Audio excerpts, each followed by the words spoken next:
warahmatullahi wabarakatuh. Perkenalkan, nama saya Marini Nurdin dengan NIM 230404501004.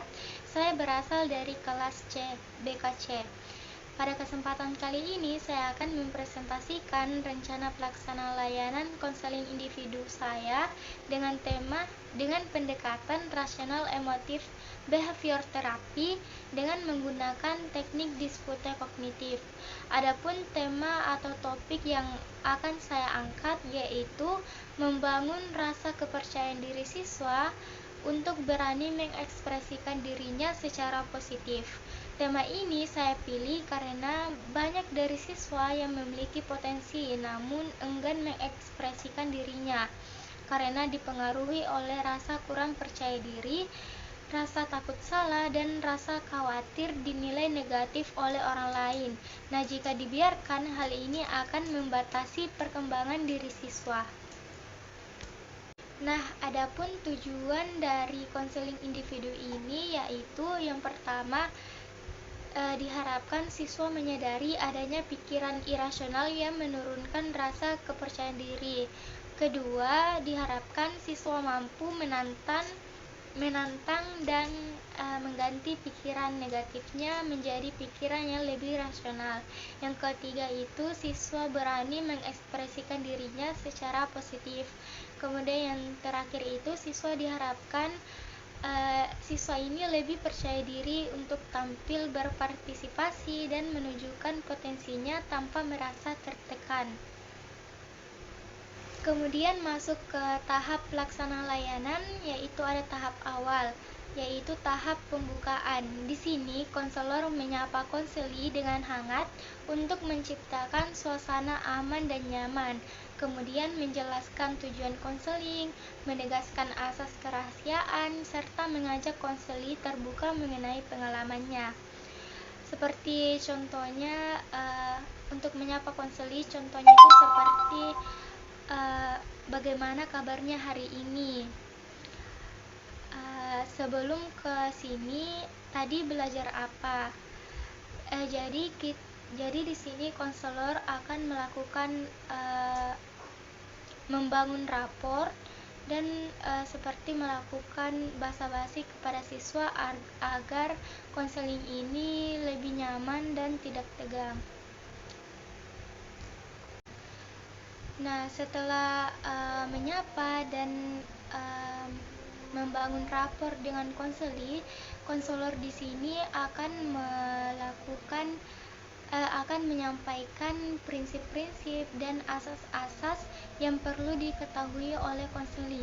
Misalnya tadi asas kerahasiaan ini perlu agar konseli ini lebih terbuka dan konseli tahu bahwa semua permasalahan yang dia ceritakan di sini itu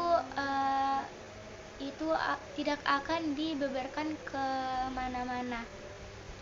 Selanjutnya kita masuk ke tahap inti. Nah, di tahap inti ini lebih menekankan pada aplikasi teknik diskute kognitif dengan pendekatan REBT.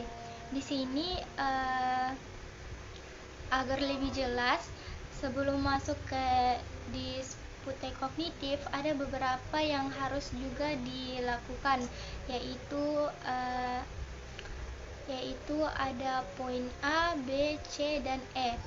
Jadi poin A itu activation event, yaitu identifikasi masalah. Nah, di activation event ini yaitu identifikasi masalah.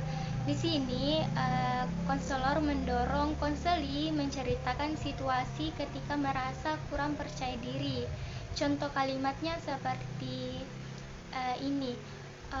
Boleh kamu ceritakan kapan kamu biasanya merasa ragu atau takut untuk berbicara di depan orang banyak atau di depan orang lain. Kemudian yang B itu belief atau menggali keyakinan irasional. Di sini konselor membantu konseli menemukan pikiran-pikiran negatifnya.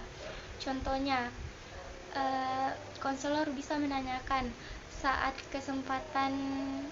Saat diberi kesempatan bicara, apa yang biasanya kamu pikirkan? Lalu, apakah pernah muncul pikiran seperti "saya pasti salah" atau "nanti ditertawakan"? Kemudian adapun bagian C itu adalah consequence atau menganalisis dampaknya. Di sini itu konselor mengajak konseli menyadari akibat dari pikiran-pikiran tersebut, pikiran irasional yang tadi disebutkan. Contoh perkataan yang bisa konselor berikan kepada konseli yaitu, apa yang kamu rasakan setelah berpikir seperti itu? Apakah jadi cemas, memilih diam, atau menolak kesempatan untuk tampil? Adapun yang bagian D itu discussion. Di sini intinya yaitu dispute kognitif. Konselor di sini menantang pikiran irasional dengan memberikan pertanyaan kritis. Contohnya seperti, apakah benar setiap kali salah semua orang akan menertawakanmu? Lalu, pernahkah kamu berhasil berbicara walaupun awalnya kamu gugup? Nah, itu adalah contoh yang bisa konselor ajukan ke konseli. Selanjutnya terakhir itu efek, yaitu menumbuhkan keyakinan rasional. Di sini konselor membantu konseli mengganti pikiran lama dengan afirmasi yang baru. Seperti bagaimana kalau kita ubah cara berpikirnya menjadi lebih mendukung. Misalnya, saya berhak berbicara, saya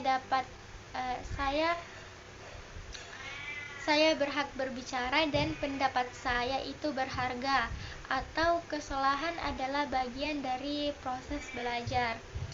Nah, lalu menanyakan, menurutmu kalimat mana yang paling cocok untukmu?